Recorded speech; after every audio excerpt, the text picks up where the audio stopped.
and welcome to the Exeter Impact Podcast, where we host engaging conversations with research experts, sharing their insights, approaches and solutions for advancing impact of research at the University of Exeter and beyond. Our episodes cover diverse flagship research across academic departments and impact types. Tune in every month to learn about planning and embedding research impact and opportunities to develop your impact portfolio. The podcast is developed and hosted by me, Emma Sheriff, an Impact Evidence and Evaluation Officer at the University. Episodes are made available for staff to listen or watch via the Impact Community of Practice SharePoint site and linked in the Exeter Weekly Bulletin. In our first episode, we welcome our Assistant Deputy Vice-Chancellor of Research Quality and Impact, Professor Andy Jones. Welcome, Andy. Thank you very much. Nice to be here. And congratulations on your role as AWC Research Quality and Impact. You have recently begun preparing a plan for the delivery of a new strategy for research quality and impact. Can you explain why a focus on impact and impact culture at the university is important? A lot of us as academics, we're interested in not just doing high quality research. Many of us are motivated just to uncover new facts and findings and to break new ground in human understanding of different phenomena. But also, I think some of us want to change things. We want to address in our research questions that arise in the real world, if you want to describe it as that. So certainly for myself, I used to be an athlete, a runner, and I'm often quite motivated by what it is that didn't enable me to go faster than I did.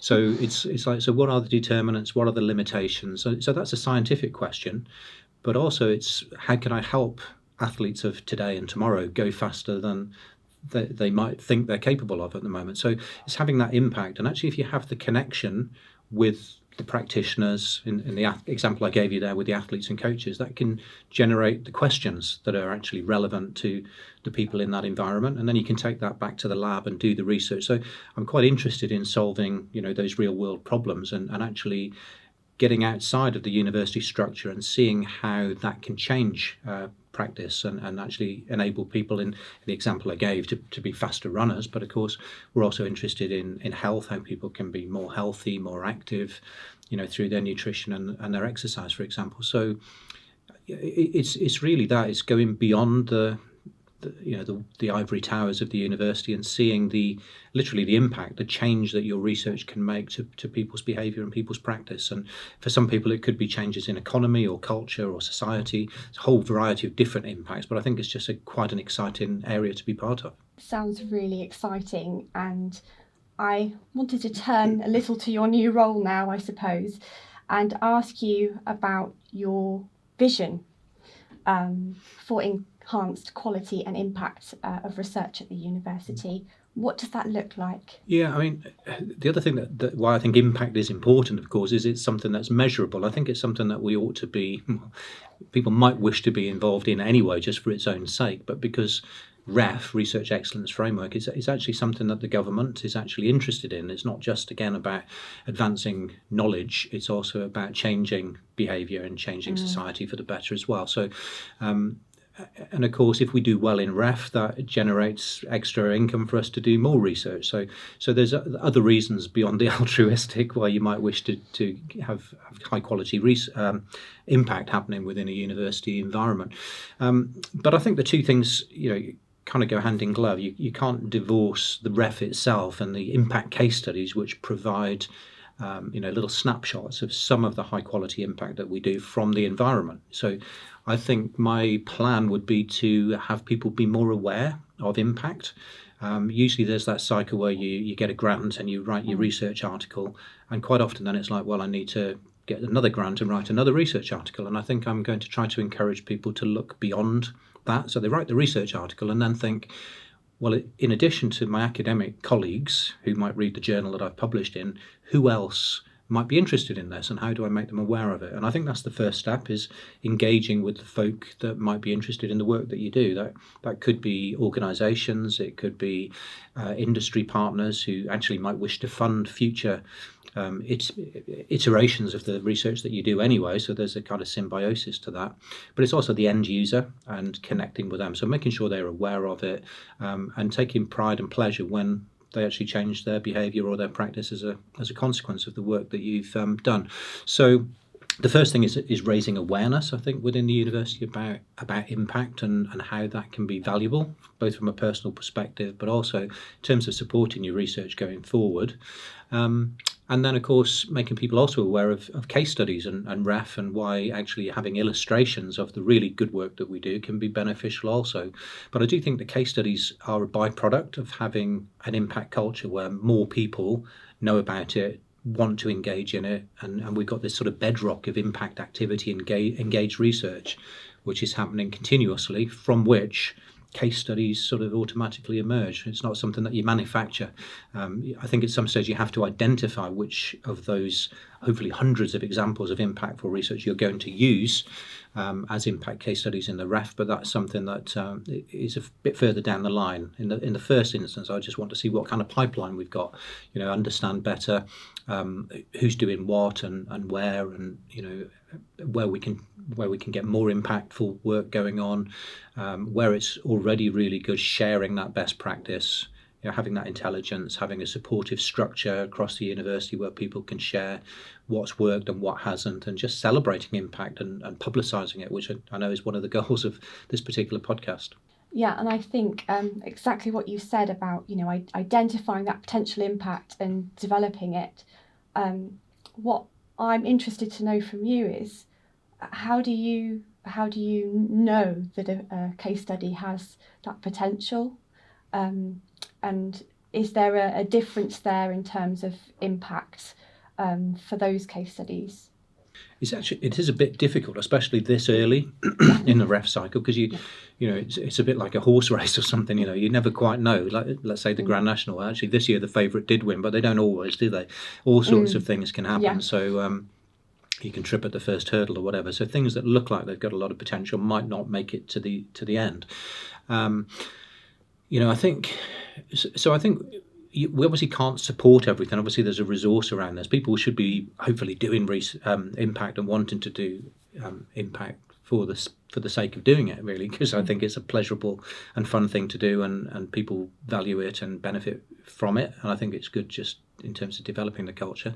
I think at some stage, once we know who's doing what and how they're engaged and how things are developing, how the evidence is emerging to support whatever claim they want to make about the impact that they've had, we're going to have to try to identify them.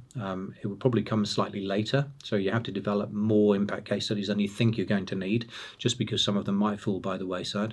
Of course, none of it is ever wasted anyway. It's really good for the reputation both of the researcher and the institution to be engaging with people and partners outside of our four walls. And also, of course, it's not just about impact case studies per se. We get the opportunity to talk about wider impact and engagement within the new REF rubric. So none of it is wasted. It's all good stuff. But you're right that at some stage we're going to have to work out how many impact case studies are going to be needed for each unit of assessment, and then do our best to bolster those, to support them where we can, to resource them where that's necessary, and to review them lots and help case study authors actually hone them to the best of their ability, so that it's clearly a really high quality impact case study when it's reviewed by the panelists. So moving on slightly to talk about what the commonalities are between the high quality impactful projects that you see. Can you identify what the features are that are common to help our listeners and viewers? Well, impact comes in all sorts of shapes and sizes, actually, so it's really hard to pigeonhole it or to generalise too much. If there are a couple of characteristics that they have, it's clarity. So I think where I've seen sort of noisy or messy case studies, it's really hard for panellists to pick out exactly what the thread is. And linked with that, it's exactly what what it is you want to claim. So you might think you're on a pathway to impact. Lots of people are. So you've got your bit of, you've got your funding, and you've published your research, and it has the potential to become impactful. But of course, that per se is not enough. That is still just a pathway. And it might have been picked up by the media, and so there's knowledge of it, and that's fine too, but that's still not impact per se. Something needs to have changed for that to be classified as impact as far as REF goes. So I think that's the first step is determine what it is you want to claim. What actually changed as a consequence of the work that you did, of the research that you did, and of the connections that you had with those end users potentially. Not always. Sometimes you're working closer with them. Sometimes it's more at a distance. But that's the story that you want to tell. So if that's what you want to claim, great. That's the first step. Then you have to prove that it's true. So you have to evidence that there's validity to the claim that you're making. And again, the evidence comes in all sorts of different ways and sources, but that needs some consideration. And then you write the impact case study. But so you kind of go backwards. Really, it's a bit like if you've got a big data in the diary, rather than you have to start with that and then work backwards. With impact case studies, it's like, what is the impact, and then how do I find the evidence, and then what's the story that I want to tell, which demonstrates that particular impact.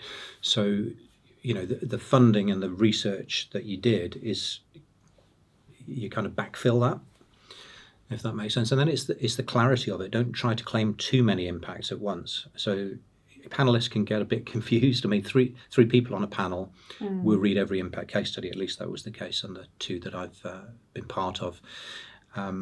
But you don't get a huge amount of time because you've done all of the outputs as well. You've done all of the environment statements, and now you're on the impact case studies, and they're relatively short, 4 sides or so, but they take a lot of thinking about. And if it's really difficult to pick out the thread, because there's a little summary section, then you've got the articles, and the whole thing unfolds.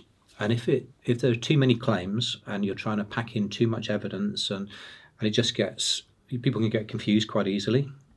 So I think stripping it back is often quite a good idea as well, to one or maybe two key impacts that you're trying to claim, and evidencing them really, really clearly, just so that there's that thread and very lucid narrative throughout the entire piece. That makes perfect sense. In our training at the University of Exeter, we do recommend sort of completing an impact planner and stripping things back, as you've said, and linking your evidence. And quite often when the evidence falls into place, that's when the kind of the story and the statements are ready to be told, I think.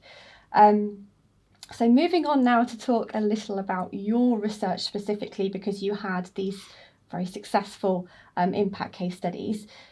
How do you think innovation played a role in achieving impact in your research? I guess the question is, was I innovative, or were the people that I was working with innovative? But innovation it can be important, I think. So I was fortunate to work on one fairly recent case study with Nike, obviously a global sports brand, and who are very innovative.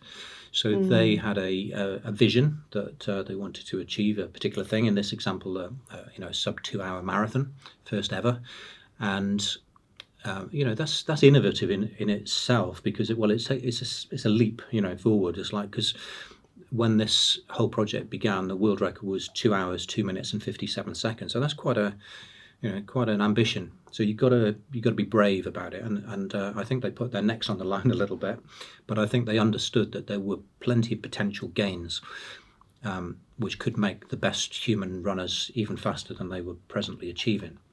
And all sorts of thought went into what those potential gains might be. But of course, some of it was apparel, and there was innovation in footwear. So that particular project led to or worked alongside the development of new running shoes, which have kind of revolutionized distance running. And Nike were the first to do that, but other manufacturers, Adidas and Brooks and Saucony and everybody else, have done something similar nowadays. So there was that. And then, the other case study I was involved in was more on a sports nutrition front, which was the dietary nitrate or beetroot juice story that we've been working on for a little while. And again, there's quite an innovative manufacturer, James White Drinks, as was, who produced lots of vegetable and fruit drinks, but they actually had a spin-out company, I suppose, if you'd call it that, called Beat It, which was specifically marketed for athletes, where they'd concentrated the nitrate into a smaller volume shot of beetroot juice. So that was a kind of innovation in product as well. So I guess both those examples are working with industrial partners, and it fortuitously or otherwise, some of the research and the work that I was doing alongside them led to the creation of these new things that people bought. And also, in addition to the kind of headline impact, it generated additional profit for those companies. That sounds really exciting, and it's really useful to know of these kind of partnerships, these commercial partnerships, which we'll be talking about in some of our episodes, where the stakeholders just become so much more broad through working with them. And I think sometimes your research will attract the industrial partner to come in and deliberately want to work with you on that, if you've got a sort of track record or a history or a potential to help them with something. Other times you might do a bit of research which actually is going to be of interest to, say, an industrial partner. And I think it behooves you to inform them of that, because there's potential impact in it for you. And again, if it's a successful relationship, they can help you out with PhD studentships or whatever it might be, just to kind of keep the ball rolling on continued research in that area. Which is really important. So having those opportunities for our PhD students to develop those skills and learning around impact is really important. What learning would you say you've taken from the flagship collaborative research that you've been in, particularly within the field of physiology, and how can we apply that learning to impact planning? So I think it's about developing relationships and partnerships, and it's over the longer term as well. So it's being somewhat personable, reaching out, gaining the trust of those key individuals, not being shy about the introductions in the first place, but making those connections. Sometimes you've got to have a lot of plates spinning. You've got to be quite generous with your time, because you don't know which of the companies or which of the impacts is really going to fly. So I think you've got to kind of put yourself and your ideas out there a little bit. Not all of it will come to fruition, but the ones that do, if you find like-minded folk out there, working in national governing bodies or organisations or commercial entities, whatever it might be, just connecting with them is just really insightful anyway. And you can end up, there's a chap in Nike called Brett Kirby, and he calls it riffing, but when we're together, it's just all the ideas just really start to fly, and we end up really well connected. And there's loads of different projects he'd like to fund. He came for a visit last week and introduced him to all of my PhD students. They're all doing very slightly different things. He's like, this is really exciting. I wish we could be sponsoring that one and that one. And they can't do it all, of course. But so I think building those relationships, nurturing those relationships, having continuous contact, and it just generates so many ideas as well. So in addition to those sorts of connections, I'm involved with England Athletics as a consultant physiologist, but I also work as a team manager for England Athletics sometimes. So just putting a little bit back into the sport that I've been connected with for so long. I'm from Wales, actually, so it's kind of a bit of an anathema to be working with England Athletics. People give me some stick for that, but that's really fun, working with those elite athletes, giving them some advice if they require it. There's just that, again, two-way relationship that you have, where you pick up what their problems are and what the current trends are, and if you don't know the answer, it gives you the opportunity and the stimulus to go back to the lab or to the field and actually do those research projects so that you can answer those questions better in the future.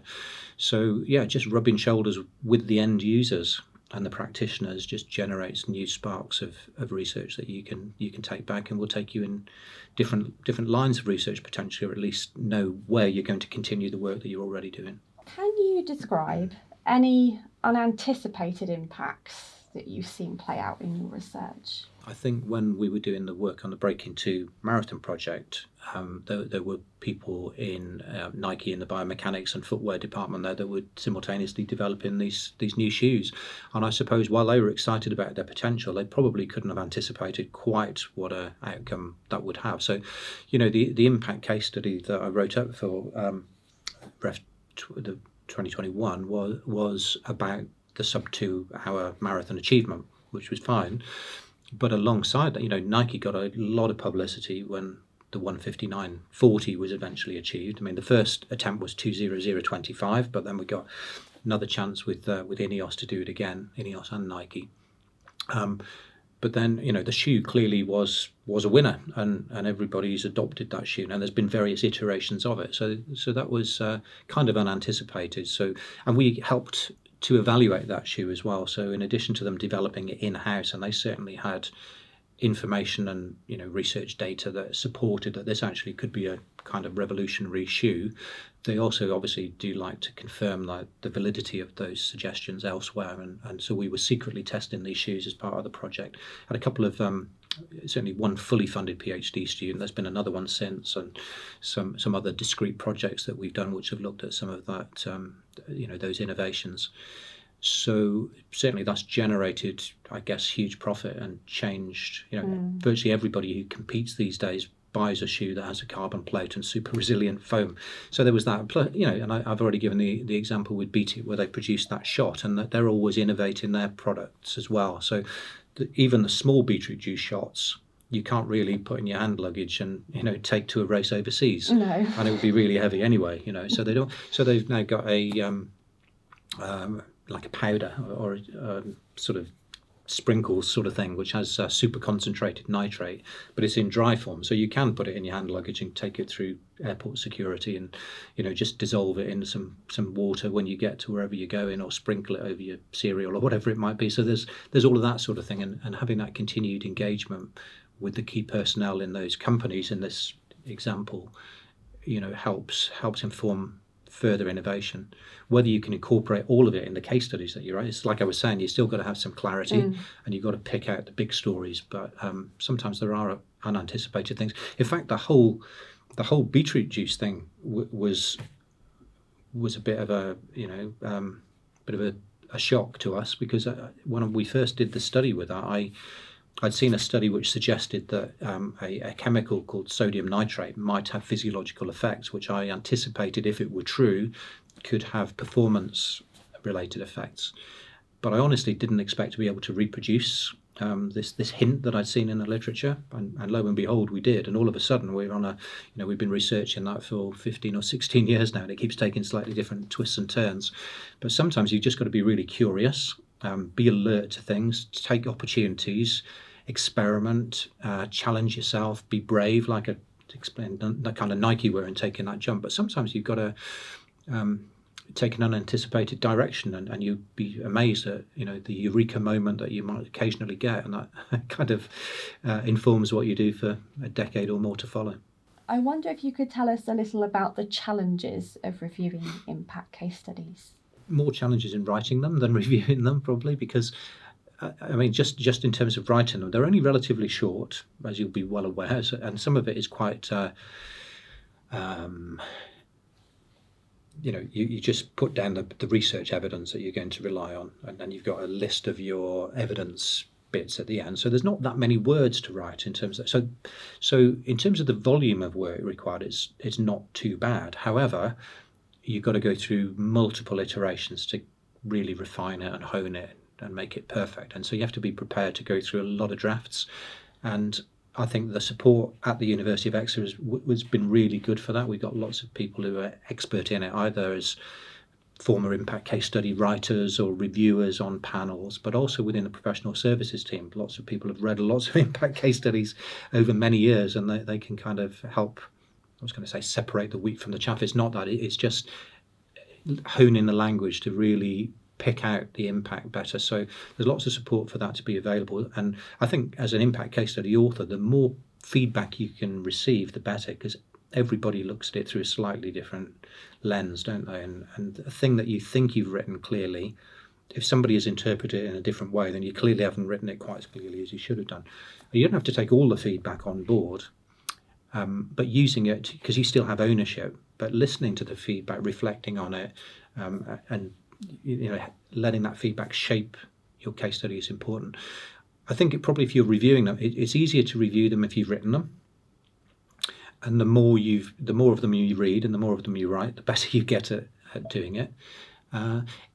I don't think it is too much of a challenge actually reviewing them, because they're short, and because if they're done well, it's actually really evident whether it's a 4, hopefully, or a 3 or a 2, right from, almost from the start of it, but certainly by the end of it. And you might need to return to the start after you've finished it, just to kind of reinforce your initial judgment on it. But the reviewing per se is not too difficult. As I mentioned, within panels, certainly on the ones I've served on, you get typically 3 people all enter their score independently. And if they all land on the same score, then no further discussion is required. Sometimes you get a little bit of discrepancy. Somebody might say a 4 and somebody else might say a 3. And then it's a case of getting together to work out, why people have come up with those different perspectives. I think there's a tendency to try to find good in things and to be generous where you can, for the benefit of the discipline, really. So I think we're all there as ambassadors for our discipline as well. So no, it's reading the impact case studies is, as well as writing them and being involved in impactful research and generating case studies and having an effect in the real world, as I keep saying. It's exciting to read them and understand how other researchers within your area are doing research that's making a difference, and it's really enlightening and kind of makes you happy that. My discipline is quite an applied one anyway, so there's lots of applied work and evidence of impact going on a lot, but it's amazing how wide-ranging it can be and how deep as well as wide.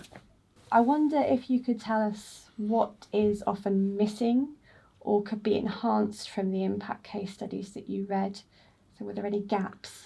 I think if panel members who've reviewed the impact case studies ever have issues, it's with the evidence for the impact that's been claimed. So while you've got to be really clear on what the impact is, you've got to be really clear that it's true. You can't be over-claiming or overstating things, because that could well be questioned.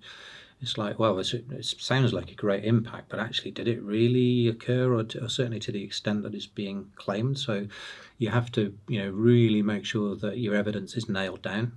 On the one hand, as I've said, it's ideal if it's an exciting and convincing read, but it can't be a fairy tale either. It has to be factual and evidence-based. And again, as I think I mentioned earlier, just making sure that the thing's not cluttered.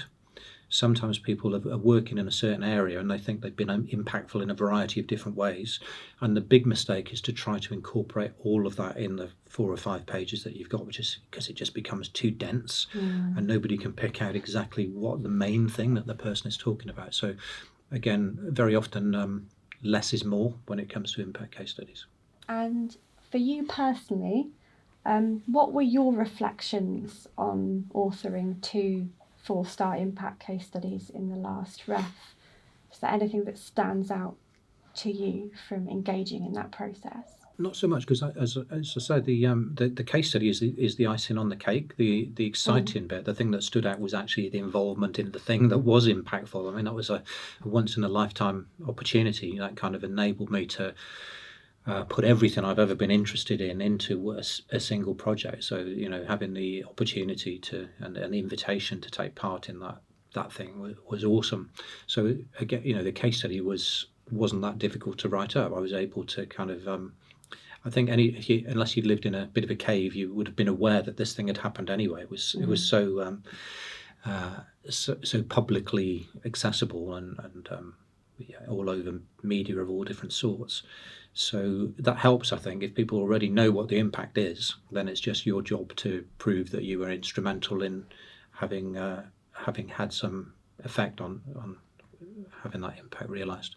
And finally, I wanted to ask you if there was one single piece of advice that you could offer to individual researchers to act on to ensure research impact is achieved. What would that be? Well, first of all, I think it's a case of think about whether your work could be impactful. It probably is the case that more people are doing impactful work than they or anybody else realises. So it's just a case of thinking, who would benefit from hearing about this? So first of all, it's communication. There's loads of good research going on in the university. There's loads of good impact going on in the university. I don't think we publicise it enough, either internally or externally. and when we publicise it externally, it shouldn't just be to fellow academics. We'd need to reach the communities that will actually benefit from the work that's being done. So first of all, it's like recognise the value of the research that you're doing. Think about the impact that it might potentially have. It's not going to have any impact unless you actually translate it, if you make an effort to make the connection to the people that might benefit from hearing about it. And I think that's the first step. And then think about how you can go forward with developing that. You might wish to actually be involved in the process by which that impact is realised, by working closely with that community of people or that organisation or that industrial partner, whatever it might be, and then just keep notes, I suppose, of where that's going on. Keep mental notes, if at least, but actually try and jot down what it is you're doing. And you don't always know what the eventual impact will be. And of course, sometimes an impact happens, and and it was serendipitous, and then it will be a case of, okay, so I've had an impact as a consequence of my research and the connections and engagement that I have. How do I now fill in the story to get the evidence to demonstrate that it was a real consequence of the work that I did? So a variety of different things, but I think don't underestimate the power of the impact and the excitement and the satisfaction you can get from being involved in it. Well, many thanks, Andy, for your time today. And many thanks to our viewers and listeners. Exeter Staff can access the details of impact workshops and resources via the episode links for support to plan impact in readiness for a REF impact case study.